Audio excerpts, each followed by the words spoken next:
আমাকে। কি মজা! হা হা হা হা। তারপর মাটির নিচ থেকে আরো অনেক হাত বেরিয়ে এলো। একদিন পূর্ণিমার রাত। গ্রামের নাম মাঠপুর। খুবই ছোট একটি গ্রাম, কিন্তু তার চারদিকে ঘিরে আছে পুরনো কবরখানা। গ্রামের মানুষদের মুখে মুখে শোনা যায়, ওই কবরখানায় রাতে কেউ গেলে আর ফিরতে পারে না।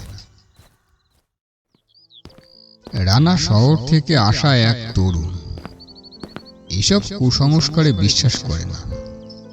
সে এসেছে মাঠপুরে তার মামার বাড়ি থাকতে। মামা গ্রামের স্কুলের শিক্ষক। মামা, ভূত বলে কিছু হয় না। কাল রাতে আমি কবরখানায় দেখতে যাব। রানা, ওইসব জায়গায় খেলা নয়। ওইখানে রাতে গেলে কেউ ফিরতে পারে না। তুমি একেবারে যাবে না ওখানে। মামা, আমি দেখছি ভয়টাই তোমার আসল ভূত। রাত ৯টার সময় গ্রামের আলো নিভে গেল। কুয়াশায় ঢাকা চাঁদ যেন কোনো কাছের পর্দার আড়ালে। হাতে টর্চ নিয়ে রানা বেরিয়ে পড়ল কবরখানার দিকে। কবরখানার গেটটা মরচে ধরা।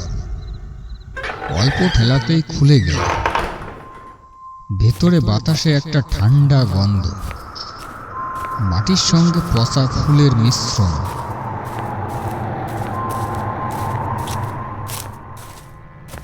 দূরে কোথাও একটা পেঁচার ডাক ভেসে এলো। রানা এবার টর্চ জ্বালিয়ে এগিয়ে গেল। কবরগুলোর উপরে শ্যাওলা আর ভাঙ্গা ফলক। একটার উপরে লেখা, রহিমউদ্দিন, মৃত্যু ১৯৪২। হঠাৎ রানা শুনল একটা নরম কান্নার শব্দ। মনে হলো কোথাও একটা মেয়ের মতো কেউ কাঁদছে। সে চারপাশে আলো ফেলল। কেউ নেই। কে ওখানে কাঁদছে? শব্দটা থেমে গেল। বাতাস নিস্তব্ধ। হঠাৎ তার টর্চ নিভে গেল। সে কয়েকবার টিপল, কিছুই হলো না। তখন চাঁদের আলোয় সে দেখল একটা মেয়ে দাঁড়িয়ে আছে ঠিক তার সামনে। মেয়েটার চোখ দুটি ভয়ঙ্কর ফাঁকা, যেন ভিতরে কিছুই নেই। মুখে এক ফালি হাসি। তুমি এত রাতে এখানে কেন এলে? রানার গলা শুকিয়ে গেছে। কে তুমি? এত রাতে এখানে একলা কি করছো? আমি রহিমউদ্দিনের মেয়ে। ওর কবরের পাশে থাকি একলা। বাতাসে আবার সেই পচা ফুলের গন্ধ ছড়িয়ে পড়ল। মেয়েটা এগিয়ে এলো। রানার মনে হলো মাটি নরম হয়ে যাচ্ছে, পায়ের নিচে কিছু একটা নড়ছে। রানা পিছিয়ে এলো, কিন্তু পিছনে দেখলো সব দিকে কবর। যে পথে এসেছিল সেটা আর দেখা যাচ্ছে না।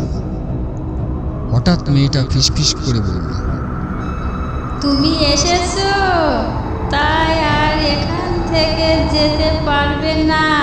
হা হা হা। রানা দৌড় দিল, কিন্তু হঠাৎ তার পা একটা কিছুর সঙ্গে আটকে গেল। নিচে তাকাতেই দেখল একটা শুকনো হাত মাটির নিচ থেকে বেরিয়ে তার পা চেপে ধরল।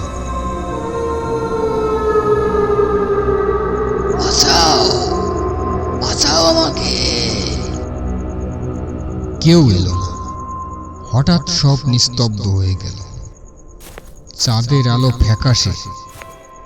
মেয়েটা কাছে এসে রানার কানে ফিসফিস করে বলল, কি মজা! এখন থেকে তুমি আমাদের সঙ্গে থাকবে। হা হা হা হা। তারপর মাটির নিচ থেকে আরো অনেক হাত বেরিয়ে এলো, শুকনো ঠান্ডা।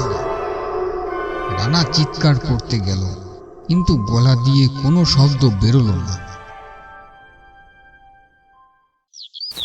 পরদিন সকালে গ্রামের কয়েকজন দেখল কবরখানার গেটটা খোলা, ভিতরে রানার টর্চটা পড়ে আছে, আর তার পাশে নতুন একটা কবর। পাথরের ফলকে লেখা রানা আহমেদ, মৃত্যু পূর্ণিমার রাত 2025।